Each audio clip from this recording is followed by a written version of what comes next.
Sige, sige. Okay na po, sir. Okay na yan. As for your quiz 3 naman, lecture tayo ngayon and then Tuesday, Thursday. Pagdating ng Saturday next week, written exam na quiz 3. For the quiz 4, take home yun. But then again, I will not be teaching it now. I'll just give the reference material for you to read. So for in the 10th week, you can read it on Tuesday and Thursday, and then we can have the quiz 4 on Saturday. Or papipiliin ko kayo, Thursday ang quiz 4, and then yung final exam natin, Tuesday na 11th week. Kasi kung ayaw nyo magkasunod yung quiz 4 and finals, di ba? Thursday, Saturday, pwede natin gawin na the next week yung final exam. Para meron kayong Friday, Saturday, Sunday, saka Monday to review. Di ba? And then final exam. Ayos? So again, ulit. Next week, Tuesday, Thursday, continue yung lecture natin. Saturday, written exam, quiz 3. 9th week yun. The week after that, 10th week, I'll be giving you, again, a reference material or a material for you to read. That is for quiz 4. Ibibigay ko yun na, kahit mga linggo pa lang, ibibigay ko na. So you have Monday, Tuesday, Wednesday, and then Thursday yung quiz 4. Ngayon, pwede natin gawin na yung final exam ay Saturday ng 10th week. Pero it's up to you. We can do it also on Tuesday ng 11th week para you have time to review. Ayos na? So, for now, we're going to be tackling about Carnot cycle or Carnot devices, which means Carnot engine and Carnot refrigerator. So, what's the difference between a typical heat engine or a typical refrigerator with a Carnot engine or a Carnot refrigerator? What's the difference? Maybe some of you already know that. Meron ba? I think natakol na to sa physics. I also gave you, if you can still remember, a material to read, diba, that covers the Carnot devices. Okay? But perhaps we can begin with the question, is it possible to have 100% efficiency for any device? Whether that be an engine or a refrigerator. Is it possible to have a 100% efficiency? Or a heat engine, yung QH mo, lahat nako-convert sa work sa turbine? It's not possible, di ba? Bakit hindi yun possible? Because of what? Because of? Ano yung dahilan kung bakit hindi possible ang conversion of heat to work 100%? Sir. Because of? Friction. Friction. Why is that? Because the processes are very fast. You still remember that an isobaric process is an irreversible process, which is a fast process, right? You still remember that? What is the counterpart of that? One that is a slow process, a very slow process. What is that process again? Isothermal process. Remember? And so again, for a typical heat engine, we started in the boiler. What process is that? That is an isobaric expansion. We started at a fast process sa isobaric, or rather sa boiler. And that is again an isobaric process, right? We started at a fast process. Kung nagsimula ka sa mataas na or mabilis na process, ibig sabihin nun, yung mga sumunod na mga processes, mabibilis din. Di ba? What is the process next to an isobaric process, a boiler? Anong process meron tayo doon? Adiabatic expansion, di ba? Followed by isobaric cooling or isobaric compression, followed again by adiabatic compression. All those, again, processes, okay, after the isobaric expansion sa boiler are all what? Fast processes. And so again, because of those fast processes, we weren't able to have what? 100% efficient device. No? May mga losses tayo. No? And so how can we make it what? A device that is what? One with a high efficiency. We make it what? A device that operates in slow processes. That's the very, what do you call this? The very concept behind a Carnot device. All the processes involved are slow process. And so friction is what? Minimized. When friction is minimized, you have a higher efficiency. Understood? How do we do that again? Instead of making it an isobaric process, a boiler, for example, anong gagawin natin? Gagawin natin isothermal. Okay? So here is your PV diagram for a Carnot engine. For the typical heat engine, if you still remember, the PV diagram for a typical heat engine is like this. From 1 to 2 is what? An isobaric process followed by what? Followed by adiabatic, followed again by isobaric, followed again by adiabatic. So this is your 3. So take a look at the difference now for a Carnot engine. This one is a heat engine that operates under a Carnot cycle. Okay, what do you notice? What is 1 to 2 now? It's not anymore what? A constant pressure process, di ba? The pressure is now decreasing because that is again an isothermal heating na. And if you try to recall, no, an isothermal process, expansion, ang pressure bababa while the temperature is being held constant. And of course, the volume also increased here. Understood? Notice that this is where your boiler resides, from which tumatanggap siya ng QH doon sa furnace, doon sa source natin. Naalala pa? Nandun yung boiler natin. That is the 1 to 2 process. Now, if this 1 to 2 process, which is an isothermal slow process, okay, is happening at the boiler, then that means, ano meron tayo dito? Nandito yung turbine, di ba? That is an adiabatic expansion, but it's not a fast adiabatic expansion. It is a slow adiabatic expansion. Kasi yung expansion na nangyayari sa boiler, di ba, mabagal? Malamang pag tama niya sa turbine, di ba, sa turbine blades, mabagal din. Nami-minimize yung friction, and again, that would lead to what? Higher percentage of work done. Naintindihan ba? Okay? Although it is a slow process, that doesn't mean na lahat ng thermal energy nung substance, no, or nung pure substance natin sa boiler, okay? Hindi lahat ng thermal energy ng pure substance natin na lumalabas sa boiler ay mako-convert sa work. Kasi although mabagal siya, hindi naman natin sinasabi na yung friction ay totally what? Zero.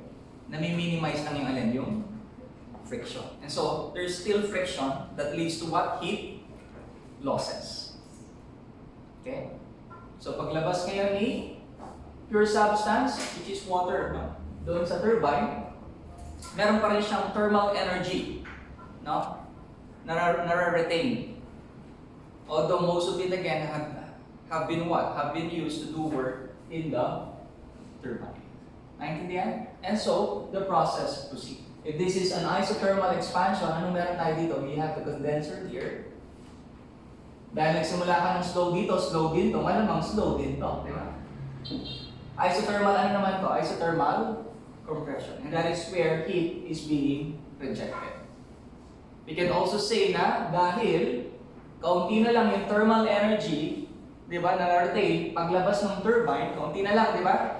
Kasi most have been used to do work, right? Dahil kaunti na lang yon, yung QL mo dito, maliit din.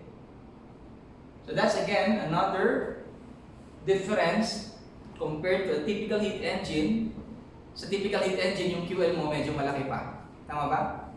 Sa typical engine mo, yung work sa turbine, medyo maliit. Tama ba? For the same QH. Do you follow? For the same QH, work sa turbine, sa typical, maliit. Work sa turbine, sa Carnot, malaki.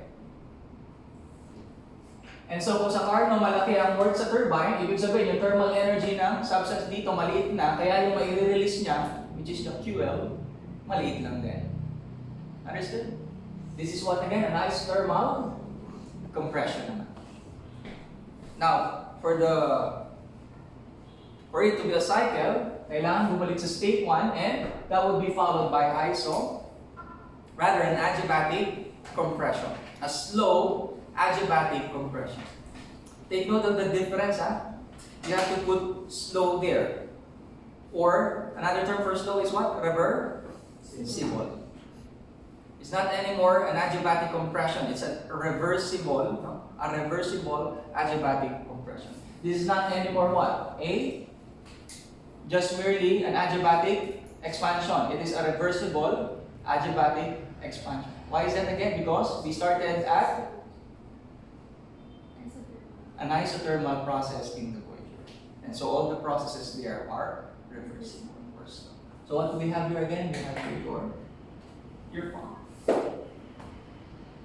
Ganun lang kasimple. Diba? Si Carnot device. Make the first process reversible, all the processes become reversible. And so you minimize the friction. As you'll see later, when we solve problems, the efficiency will be higher. And again, for the same QH, because you'll be comparing two devices here, one typical, one Carnot, for the same QH, you would expect higher work net saan sa Carnot, diba? Compared sa typical. Lower QL or Carnot compared sa typical. Naintindihan ba yun? That's how we solve problems here. We compare a typical and a Carnot device. Now what about for the same work net? Pwede kasi na parehas yung work net. Ano yung magkakaiba? Ang magkakaiba would be yung time. Magkakaiba would be yung QH. Sa Carnot device, yung QH, mas kaunti yung sinusupply. Sa typical, yung QH, mas madami. Sige, try to absorb that. For the two devices to have the same work net, para magkaparehas yung work net nila, you work sa turbine, basically. Okay. Para magkaparehas yun, alam mo yung isa efficient, di ba? Ibig sabihin nun, dahil efficient yun, kaunti lang yung supply na ilalagay mo. Do you understand? Ano nangyari?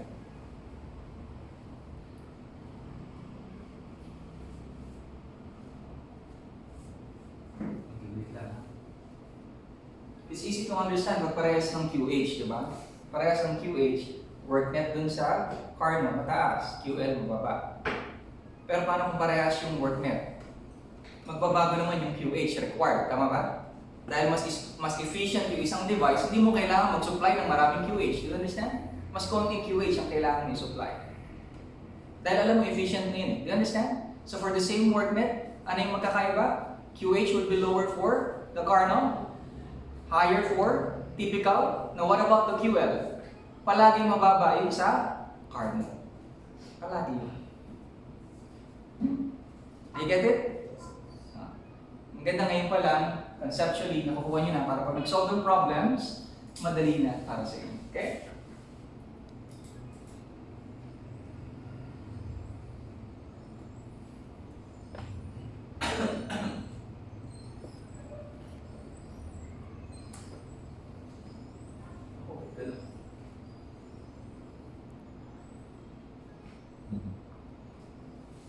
Baliktad.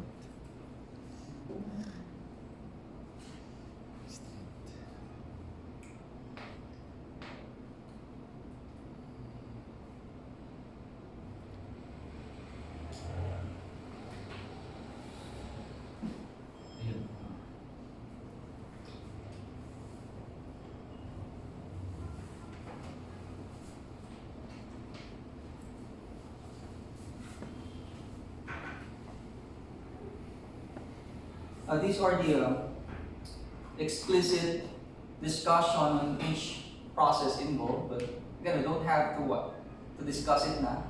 We had that dito. discussion on the different thermodynamic processes, right? So, balikan niyo yung isothermal doon. Yun lang naman yung importante. Sa boiler, isothermal siya.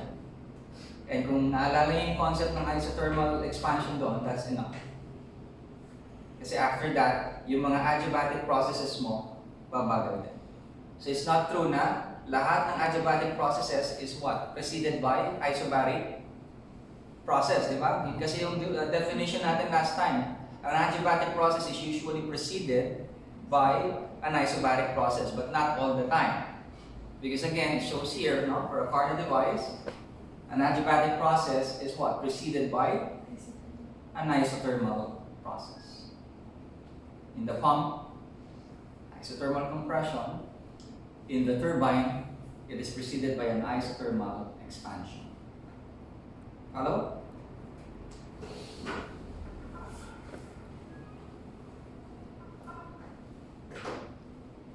Now let's talk about the efficiency for a Carnot device. You have this formula for efficiency in a typical heat, for a typical heat engine.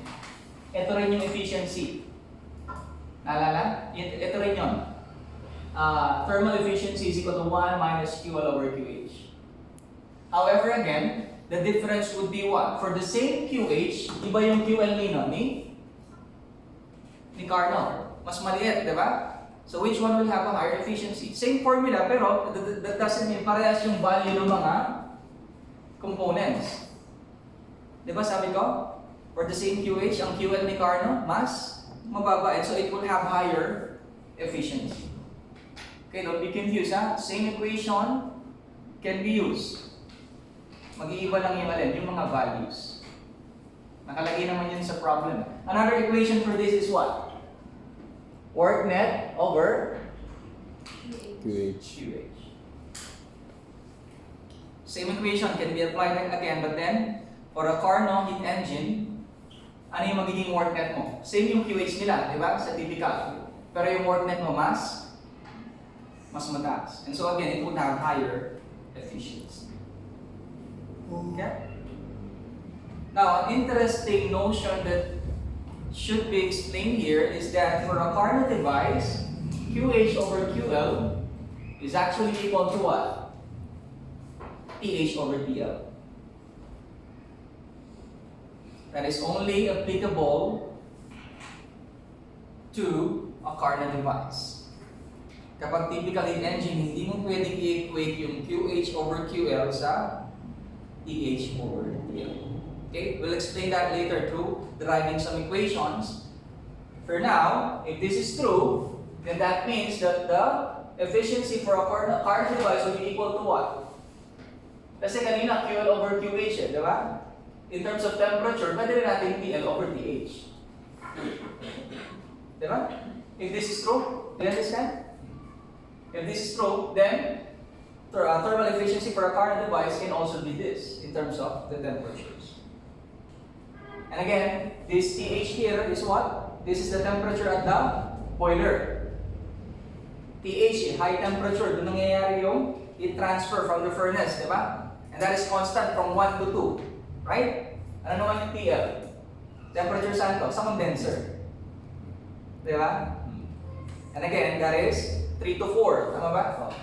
Paano yung, tingnan natin yung 3 to 4, sir. 3 to 4. Ayan, no?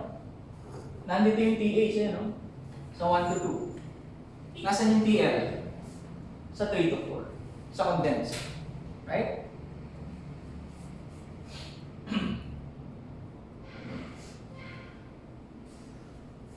Now, how is that? Paano nangyari yun? How come na yung QH over QL ay nag-equal sa TH over TL? So, sa 1 to 2 process sa Carnot, kita naman ka, no? Yes, sir. Check ko, sir. Kita naman, sir. Ano yung process sa 1 to 2? ISO? So for an isothermal process, if you may recall, delta U is equal to what? To 0. So Q is equal to what? The negative of work. So remember that? Work is equal to what? The negative of NR. Ano yung T? Sa 1 to 2 process? TH or TL? TH. So TH ln V2 over V1. Naalala pa ito? O mas malaki yung volume saan? Sa state 2. Tama? Kasi isothermal expansion yun eh. 1 to 2. Tama? Mas maliit yung volume sa state 1. Kasi before it expands, di ba? Maliit ang volume. Right? So if this is true, and this is true, then Q is equal to what? Mawawala lang yung maliit. Yung negative. Magiging N or TH ln of V2. Now let's proceed to what's the next process after an isothermal expansion? What's the next process? Adiabatic, not an adiabatic expansion, that's a reversible adiabatic expansion. But still, it's an adiabatic expansion, so the 2 to 3 process is what? An adiabatic process, and we know that the temperature at state 2, okay, and volume at state 2 can be multiplied with the volume at state 2 raised to what? Gamma minus 1. Alala pa to? Diba? And this entire term here can be equated to what? T? 3? V3. V3 gamma minus 1. Right? Now again, tingnan niyo yung T2. Ano ba yung T2? Sige na, ilagay na natin dito yung PV diagram ng Carnot. Ganito yan, no? Diba? O, ganyan. Ganyan. Tapos, this is 1, 2, 3, and this is what? 4. Remember, yung 1 to 2 natin, anong meron tayo din? Anong meron tayo doon? Anong temperature meron tayo doon? T? H, di ba? Yung 3 to 4 natin, anong temperature meron doon? T. Ibig sabihin, yung T2 is what? Still, TH. Di ba? Kasi, 1 to 2 is what? Isothermal, constant ang temperature. So, TH to. Okay. Sa 3 to 4 naman, ano yung T3? Of course, TL. Di ba? Okay. Doon tayo sa next process. 2 to 3 yan. Dito na tayo sa 3 to 4. Sa 3 to 4, anong meron tayo? So, kaya natin pwede ilagay. Ay, nako. Sige. Sige ko na dito. 3 to 4. Again, that is what? Ano yung 3 to 4 iso? Isothermal. Isothermal again, T is equal to A. Magbabago lang ito. Diba? Still delta U is equal to 0 and Q is equal to a negative of W. Then Q will be equal to what? Ito pa rin, diba?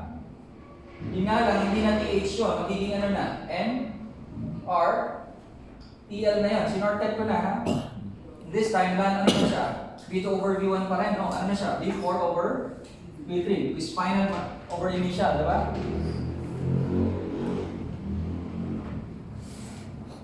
And lastly, we have what? 4 to 1, for it to be a cycle. That is also an adiabatic process, only compression, diba? Okay. So, in that case, ano yung T4 natin? Kasi magiging yan ito eh. Magiging T4, V4 raised to gamma minus 1 is equal to 1. T1. Alam na ito? Ano yung T4? TH. Ano yung T1? TH.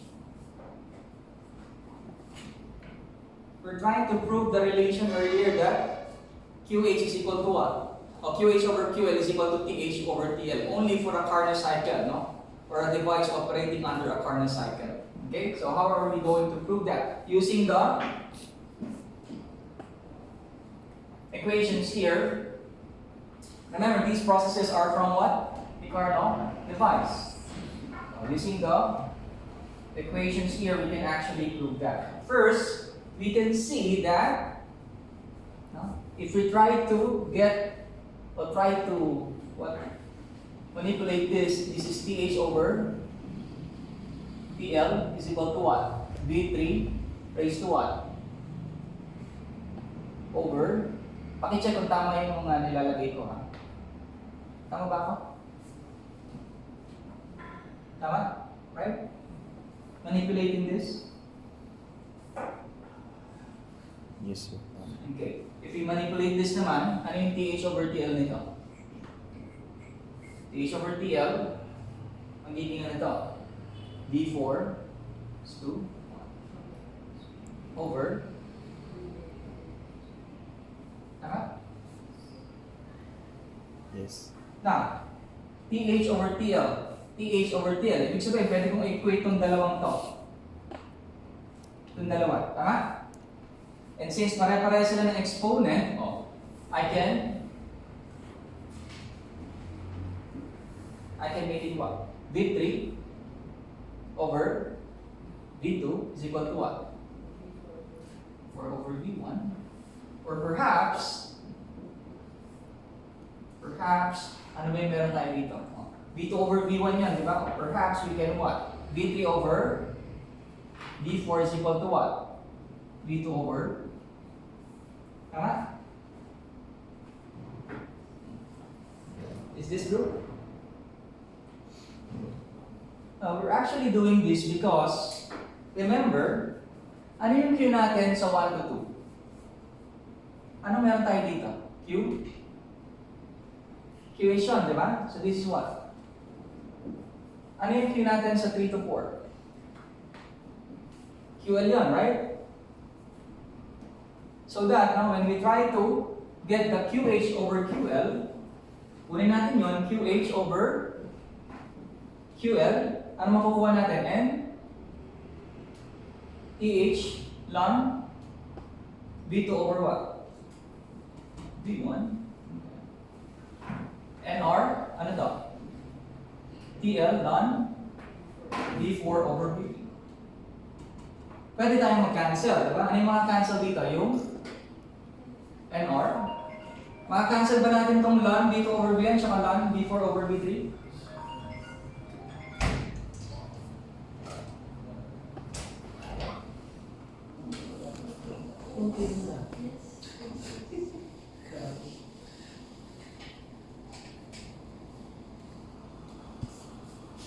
Okay, can we cancel it? V2 over V1 to. Ito V3 over V4. Kailangan baliktarin mo muna, di ba? Para mag-cancel. Tama? Let's do. Baliktarin muna natin. Kasi yung pag binaliktad mo yun, magkakaroon ka ng ano dito na negative. Tama ba? Tama ba na kapag yung mas maliit yung nasa numerator, pag nilan mo yun, halimbawa, ln of 1 over 2, negative ba yung lalabas? Kesa ln of 2 over 1, pakicheck na. Sige, you can check it. Check. Di ba kapag ang numerator maliit, kesa sa denominator, negative. Pero pag ang numerator ay malaki, kesa sa denominator, positive. Right? So we're again trying to what? To replace or switch them para ma-obey ito. However, kung pagpapalitin mo siya, gagawin mong V3 over V4, maglalagay ka dapat ng negative dito. Naintindihan? In that case, makakancel na sino? Makakancel na to, pero may negative ka dito.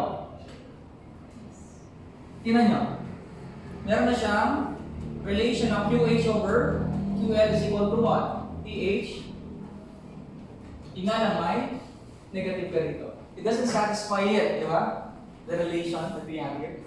Bakit makakancel yung negative doon? Because of if you apply the sign convention for QL. QL, di ba, is it papunta sa labas? If you have a negative here, then cancel na yung negative. Hindi na. Kuha?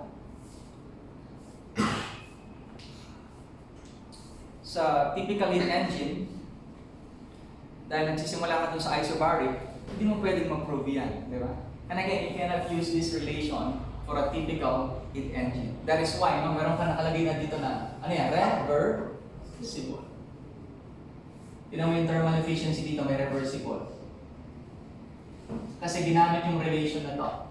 Yung QH kanina, tsaka QL, ito yon, di ba? Ginawang TH tsaka TL. Follow?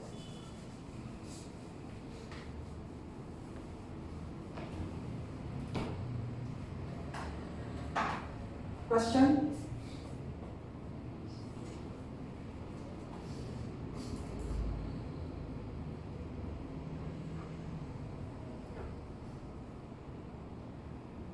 This is parang ayaw ko na i-solve to kasi hindi naman ito yung lalabas sa tawag dito sa exam. Ano lang to yung you find what? The efficiency using the temperatures kasi Carnot device. You can get the efficiency using the temperatures given. Kahit wala kang given na na Q's, di ba? Makukuha mo yung efficiency dahil given ka ng temperatures. Now, what will be the temperature? It should be in Kelvin. Kung naka-degree Celsius, hindi pwede yun, mali yun. Dapat naka-Kelvin. Lagi may plus 273. Okay?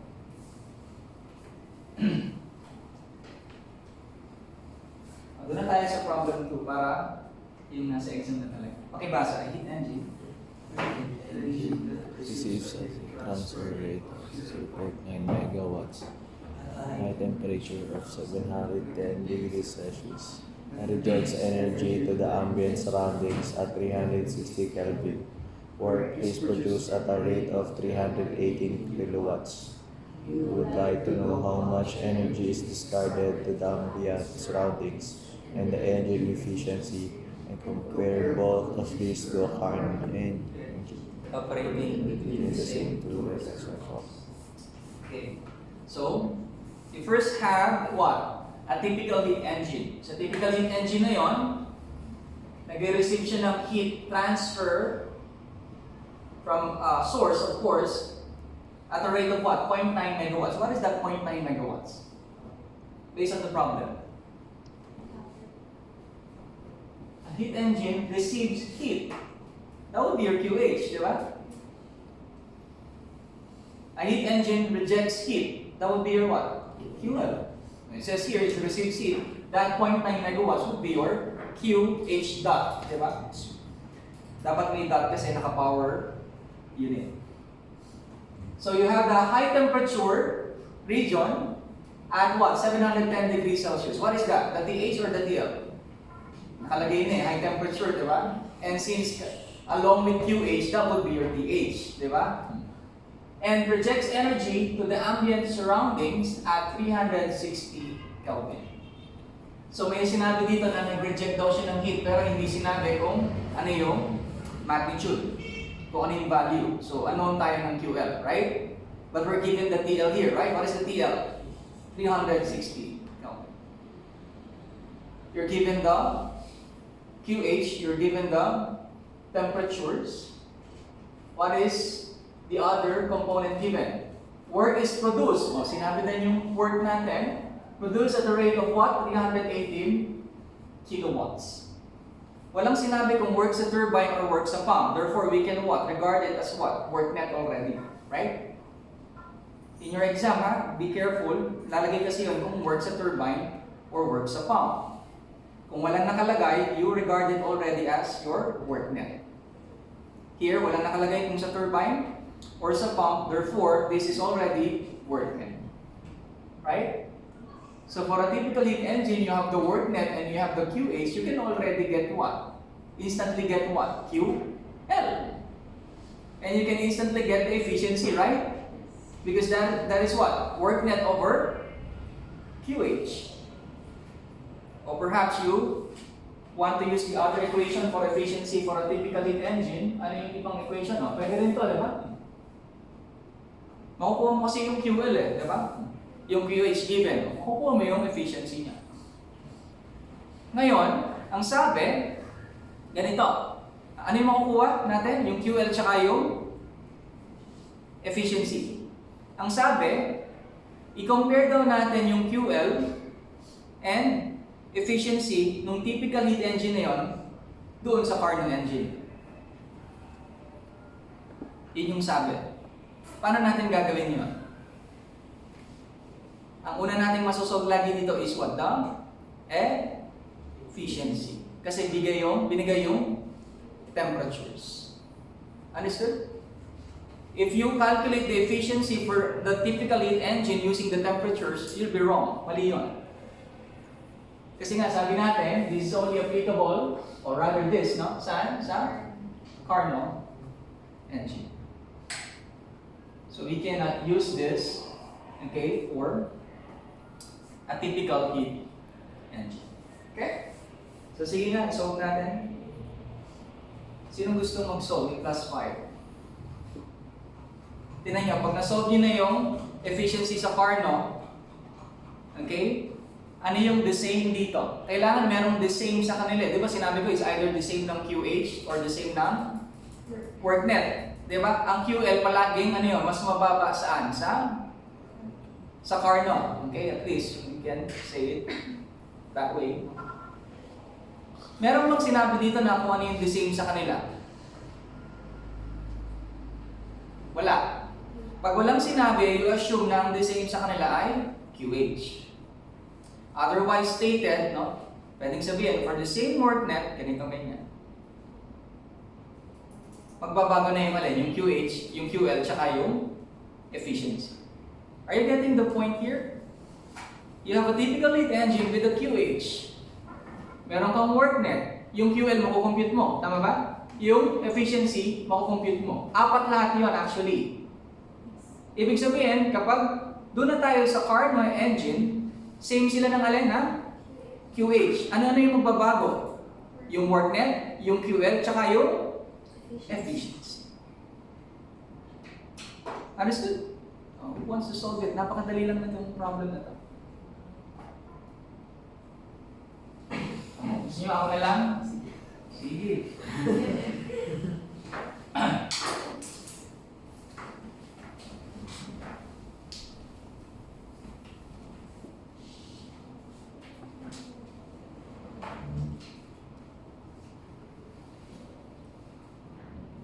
Start tayo sa typical. You're given QH. What is QH? 0 point.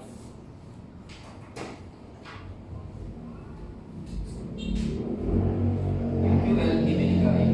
Pero yung work net, binigay. Work net. Work net is what? 318. Ha? 318 318 kilowatts. kilowatts. So, i-convert natin yan sa megawatts. Ilan na lang ito? 0 point. Right? Nawag mong bilang QL, o i-minus mo lang, di ba? Ano yung QL? Pakisolve. I-check. Ano yung QL?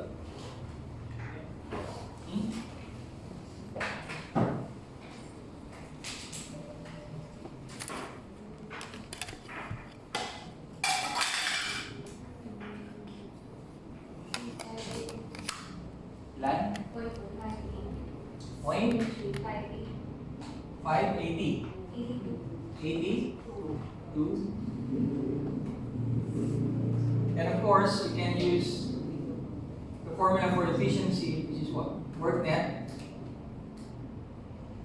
over QH. What's the answer here?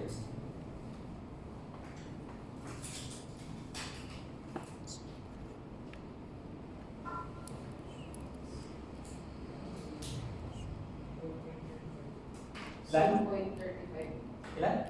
0.35. 0.35 or 35%, you know? Yan ang typical. Pagdating sa Carnot, again, assume what? Assume same QH. Although, wala nakalagay kasi, so you can assume na same yung QH. In that regard, so, QH is also what? 0.9 megawatts. But the other component masosolve mo instantly is what again? The efficiency. Because in a Carnot engine, you can use the temperatures. Diba? So using the temperature now, the thermal efficiency for a reversible device is equal to what? 1 minus. So 1 minus, what is TL? 360. What is TH? 710 plus 273. What is the efficiency for a Carnot device? That's the answer. It should be higher than 0.35. 0.60. And from there, you can solve for the rest of the components, right? Paano yung solve?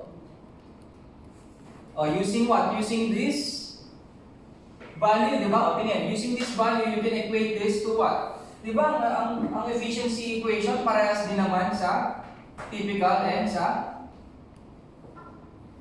Carnot? Parehas din naman, di ba? Yung nga lang, iba na yung ano natin, yung efficiency for the same QH, magbabago yung ano mo, yung work net. Ano yung work net? Work net becomes what? Is now equal to what? It should be higher than what? 0.318, di ba? Sige, what's the answer?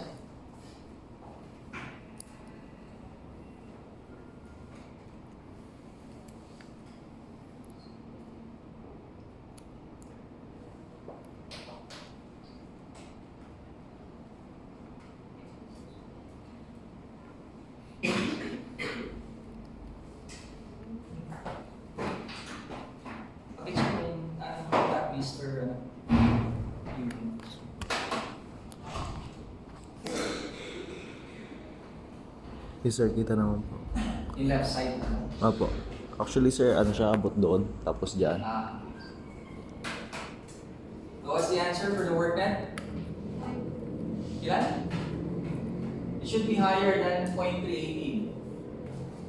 Again, using the efficiency for the same QH, you can solve for work net. What is work net? 0.567. Paki-confirm. 0.567 daw. 0.57. Ha? 0.57. 0.567. Tama yun. And of course, what is the other component remaining? Q? L. Again, it should be lower, di ba? Check nyo kung much lower nga.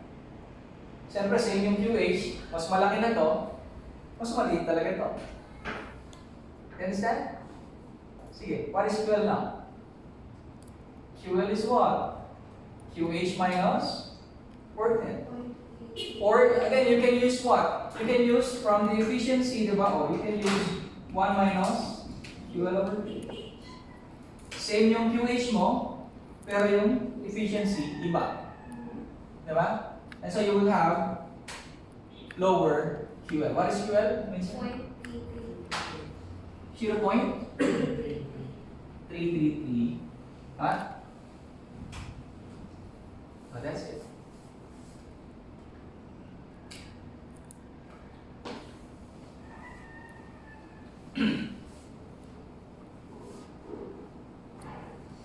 Again, it can be the other case, same naman ang work net naman. If same sila ng work net, magbabago sila ng QH. Iba rin ang efficiency, iba rin ang QL. Hello? Siyempre, sa exam, hindi palaging given, dito binigay yung alin yung, listen ha, dito binigay yung QH, tama ba? Di ba sabi ko sa inyo, hindi palaging ibibigay yung QH, isosolve muna yon. Or perhaps binigay yung QL. Di ba? Dito. Pero sa exam, hindi. Isosolve muna yung QL or yung QH. Tsaka mo walang i-apply lahat ng to. Do you follow?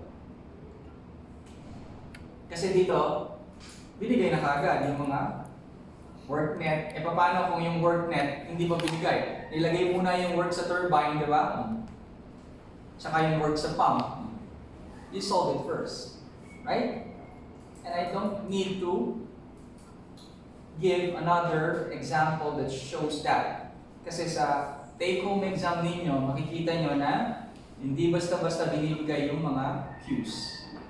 And WorkNet, hindi basta-basta. You have to solve for it first, and then you can now proceed to the calculation of the other parameters.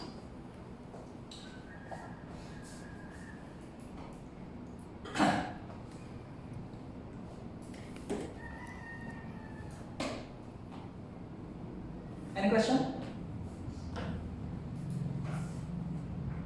Tapos na tayo kasi sa Carnot naman, ganun din. Di ba isobaric, adiabatic yun? Papalitan mo yung mga isobaric doon na isothermal. Ganun din. And so, it will be a slow process. Yun nga lang, anong implication ng Carnot device? Masyadong? Bagal. Di ba? Wala kang Carnot device na nag-exist. Why? Sobrang bagal mo. Efficient ka yung device mo, yung sasakyan mo, di ba? Bago ka naman makarating sa mabuha, di ba? Tapos na yung term. Yung term din. Sir, present po, ano? Tapos na yung term, di ba? Ang bagal yun. Understand? This is only to show how the efficiency can be improved. But in terms again of practicality, hindi siya practical. You understand? Okay, another concept that may appear in the final, not in the final exam, in quiz 3 is this. Part na to ng quiz 3, ha? Bakit? I think na-cover na natin ito dati. Dito, yung pagbaba ng pressure, gradual lang, di ba? Tama? Yes. So 1 to 2. Pero pagdating ng 2 to 3, bakit mas dramatic? Because of what? Kasi? Yung pressure, sir. Mas mababa. Bakit gradual lang dito from 1 to 2? Bakit gradual lang pag-decrease sa 1 to 2? Dahil? Masyado maliit yung temperature. Konti lang yung paglaki ng volume, sir, ng sa isothermal. Tapos masyadong malaki yung... Tingnan mo, ito nga, tingnan mo, maliit lang yung change ng volume dito, di ba? You can say na maliit lang yung change ng volume. Pero, mas bumaba yung pressure. Di ba ang volume, pag mas malaki, doon bumababa yung pressure? Di ba? Inversely proportional sila eh. Pero bakit sa 1 to 2, mas maliit ang pagbaba ng pressure? Again, dahil dito sa 1 to 2, na-maintain ang temperature. Ibig sabihin, malaki na yung volume, pero mainit pa rin. Di ba? Kung mainit pa rin siya, ibig sabihin, yung collision ng particles sa walls, somehow, na-maintain, no? Somehow, hindi ko sinasabi nagiging constant. Pero mababa yung pag-decrease ng alin ng pressure. Sa adiabatic expansion, if you may recall, di ba nagbabago lahat doon? Lumaki yung volume, tapos yung temperature, ano nangyari? Na-maintain ba? Hindi. As you can see here, from TH to TL. You recall the processes I gave you. Sabi ko sa inyo, gagamitin natin lahat yun. Again, in an adiabatic expansion, pag lumaki yung volume, ano nangyayari sa temperature? Bumababa din. Kaya pag bumaba yung temperature, maapektuhan yung pressure, di ba? Kasi pressure has something to do with the collision of particles sa wall. Bumaba yung temperature, bumagal. Bago siya ma-collide sa wall, di ba? Mas matagal. Kaya anong nangyayari ulit sa pressure kapag adiabatic expansion? Mas dramatic ang pag-decrease. Sa isothermal expansion, mas gradual ang pag-decrease. Again, what's the reason? Dahil na-maintain ang temperature. Same answer for 3, 4, and 4, 1. Gradual ang increase, dramatic ang increase. Understood? As an example.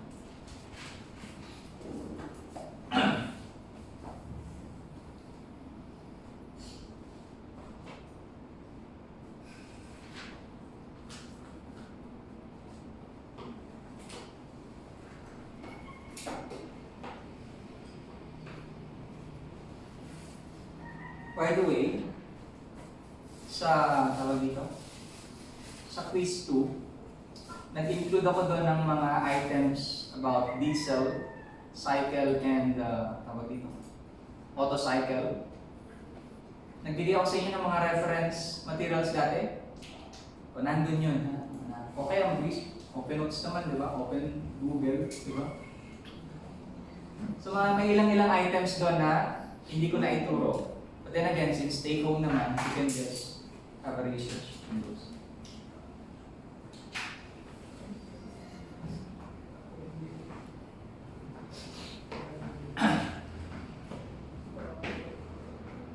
Masyado kong mabilis, okay lang. Naka-record naman.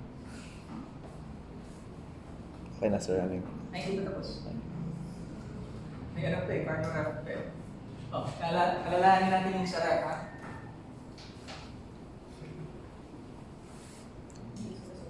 Ito yung start natin, 1, 2. Ito yung 3. Ito yung 4. Okay? Now, naalala niyo yung 1, 2 natin, kung anong meron tayo doon. Nandun yung evaporator, di ba? E. Tama? Ano yung evaporator natin? Last time, anong process yun? Isobaric expansion yun, di ba? Isobaric heating. So this time, ano na siya? Isothermal. Alalahanin mo. Same lang din yung ano, yung diagram natin sa ref. O, ganun din yun.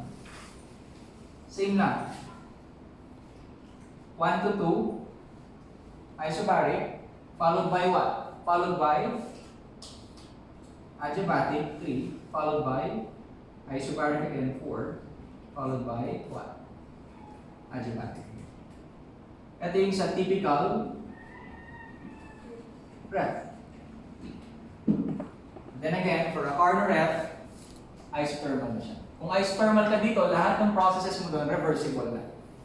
And again, yung 3 to 4 natin, instead of isobaric compression, ano na siya? Isothermal compression. Diba? Kuha? Asa na yung TL natin? Nandito yung TL. Siya. Yung TH nandun pa din. Ano na yung nagkaiba dito? Yung direction ng Q's. Yung QL natin dito, imbis na reject, yun yung pumapasok. Yung QH, imbis na in, yun yung lumalabas. Nakuha? Now, for the efficiency, rather performance, no? Coefficient of performance, ito yung typical ref natin, tsaka heat pump.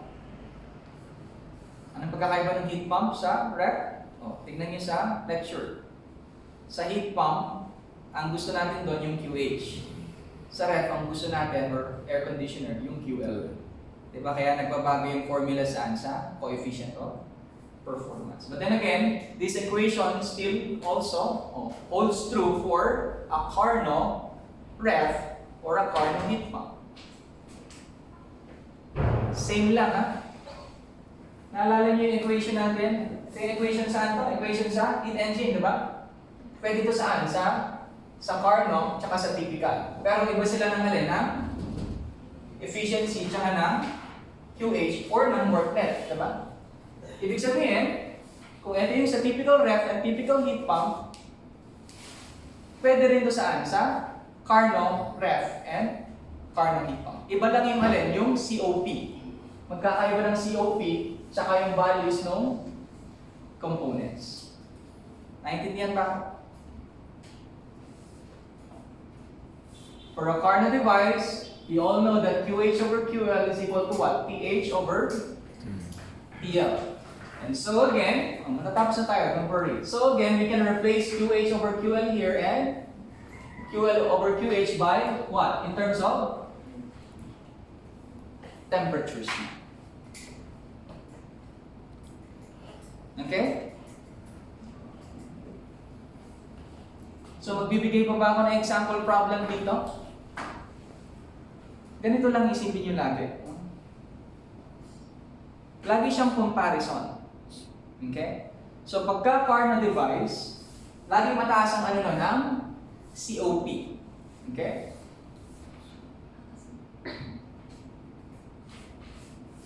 Kung mas mataas ang COP, o sige, regardless of the